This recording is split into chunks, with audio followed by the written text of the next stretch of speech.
ਹੁਣ ਨਰੂਲੇ ਦੀ ਗੱਲ ਕਰਦਾ ਇੱਕ ਕਹਿੰਦਾ ਪਿਛਲੇ ਕ੍ਰਿਸਮਸ ਦੀ ਗੱਲ ਆ, ਕਹਿੰਦਾ ਕਿ ਬਾਈਬਲ ਦੇ ਵਿੱਚ ਈਸਾਈ ਸ਼ਬਦ ਹੈ ਹੀ ਨਹੀਂ। ਉਹਨੂੰ ਇਹ ਨਹੀਂ ਪਤਾ ਕਿ ਵੀ ਜਦ ਰਸੂਲਾਂ ਦੇ ਕਰਤੱਵ ਦੇ ਵਿੱਚ ਅੰਤਾਕਿਆ ਦੇ ਵਿੱਚ ਪਹਿਲੀ ਵਾਰੀ ਜੋ ਕ੍ਰਿਸਚਨ ਆ, ਹਾਂ ਤਰਜਮਾ ਵੱਖਰਾ ਹੋ ਸਕਦਾ ਵਾ, ਕ੍ਰਿਸਚਨ ਨੂੰ ਈਸਾਈ ਹੀ ਕਹਿੰਦੇ ਆ, ਇਹਨੂੰ ਇਹਨਾਂ ਨੇ ਪਤਾ ਹੈਗਾ। कहाँ है लेकिन आपके लोग, आपकी चर्च, कहाँ आप वचन सुनाते हैं? आप लोगों से सवाल करते हैं आप क्या हैं? क्या है आपकी डॉक्ट्रिन? कहाँ है आपका वचन? कहाँ है आपकी चर्चेस? कहाँ आपने पास्टर्स तैयार किए हैं? बात तो सही है। आज हम एक महत्वपूर्ण विषय पर चर्चा करने जा रहे हैं। जब प्रभु के वचन और सेवा पर प्रश्न उठते हैं तो चुप रहना उचित नहीं होता। इसी संदर्भ में अपोस्टल अंकुर नरूला जी ने बिशप अल्फ्रेड द्वारा उठाए गए मुद्दों पर अपना स्पष्ट और बाइबल आधारित उत्तर प्रस्तुत किया है। आइए इस उत्तर को ध्यान और विवेक के साथ सुनें। कि दो तरीके हैं अपना चेहरा लाल करने के। एक तो अच्छी खुराक खा के आप अपने चेहरे को अच्छा कर सकते हो, या फिर अपने चेहरे पर खुद ही थप्पड़ मार मार के अपने आप को लाल कर सकते हो। पर ये वाला लाल तो कुछ ही दिन रहेगा। ये उसी तरह के लोग होते हैं जो विरोध करके, जो किसी बड़े आदमी का विरोध करके सिर्फ दिखना चाहते हैं। ये उसी व्यक्ति की तरह है जो लाल चेहरा चाहता है लेकिन खाने पीने से नहीं, सेहत बनाकर नहीं, थप्पड़ मार मार के अपने आप को लाल कर रहा है। उससे फायदा नहीं होगा क्योंकि वो लालगी थोड़ी देर की होगी। लेकिन जिसने खुराक खाकर चेहरा और तंदुरुस्त किया है वो तो सदा ही बना रहेगा। मैं पास्टर्स की तरह कपड़े डाल के सवाल करने लग जाऊं, उससे मैं पास्टर नहीं बन जाता हूं, या बिशप नहीं बन जाता हूं, या प्रेरित नहीं बन जाता हूं। कहां है मेरी चर्च? कहां है मेरे लोग? अगर मैं अध्यक्ष हूं, बिशप मतलब अध्यक्ष, तो कहां है मेरी चर्चेस? कितने पास्टर्स मैंने इकट्ठा किए, कितने लोग मुझे सुनते हैं? आप सिर्फ नाम के अध्यक्ष हैं, आप सिर्फ नाम के पास्टर्स हैं। काम व्यक्ति का बताता है कितनी रूहें आपने बचाई हैं, कितने लोगों को परमेश्वर की ओर आप लेके आए हैं। सिर्फ बात करने से सब कुछ नहीं होता है।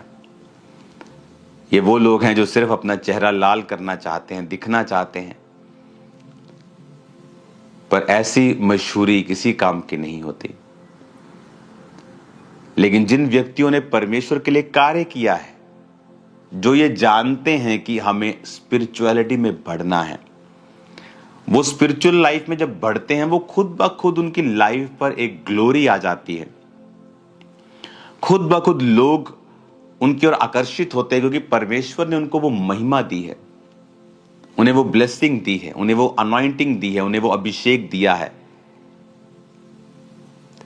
बहुत से सदूकी फरीसी चिढ़ते थे और शहर में रहते थे और कोई भी उनके पास नहीं आता था। लेकिन यूहन्ना बपतिस्मा देने वाला जंगलों में रहता था और भीड़ उसके पास थी। और यही बेचारे सदूकी और फरीसियों को मुश्किल लगती थी कि ये लोगों का ध्यान अपनी ओर कर रहे हैं, ये हमें फिनिश कर देंगे, हमारा पॉलिटिकल, हमारा सिस्टम सब खत्म हो जाएगा। और इसीलिए वो जीसस क्राइस्ट का भी विरोध करते थे और यूहन्ना का भी विरोध करते थे।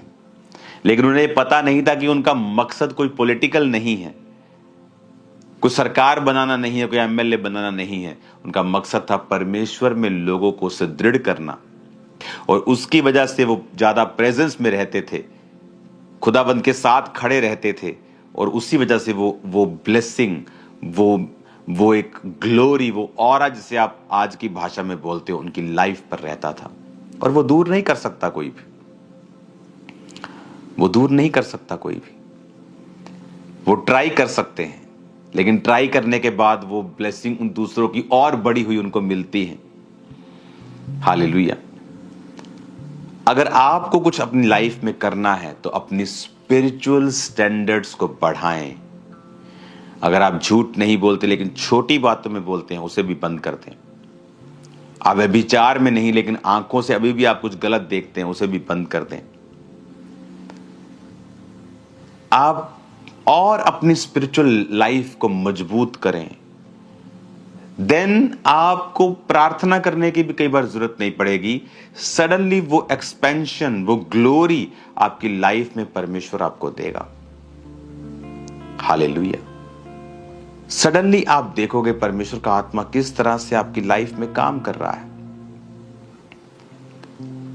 आज लोग, आप अपने नाम को जितना मर्जी बड़ा रख लो, कहां है लेकिन आपके लोग, आपकी चर्च, कहां आप वचन सुनाते हैं? आप लोगों से सवाल करते हैं, आप क्या हैं? क्या है आपकी डॉक्ट्रिन? कहां है आपका वचन? कहां है आपकी चर्चेस? कहां आपने पास्टर्स तैयार किए हैं? मैं सिर्फ एक चोला डाल के आ जाऊं और बोलूं मैं फलाना हूं, मैं ढिमकाना हूं, उससे आप फलाना ढिमकाना नहीं बन जाते हैं। आपके कर्म बताते हैं,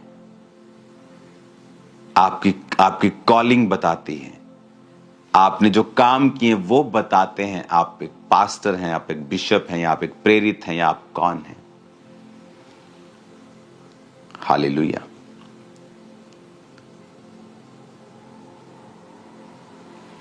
कलीसिया को एक ही बात पर ध्यान देना है कि आपको स्पिरिचुअल लाइफ में ग्रो करना है। जैसे आप स्पिरिचुअल लाइफ में ग्रो करेंगे, सडनली थिंग्स चेंज होंगी। आम पहाड़ का माहौल और एक ऊंचे पहाड़ का माहौल अगर आप जाकर देखेंगे, दोनों में आपको बहुत फर्क दिखेगा। और वही एक व्यक्ति की स्पिरिचुअल लाइफ है। वो किस लेवल पर है, वो सारा माहौल ही चेंज हो जाएगा जब आप हायर लेवल के ऊपर जाएंगे। गैर भाषा बोलें, फालतू की निंदाओं से, चुगलियों से दूर रहें,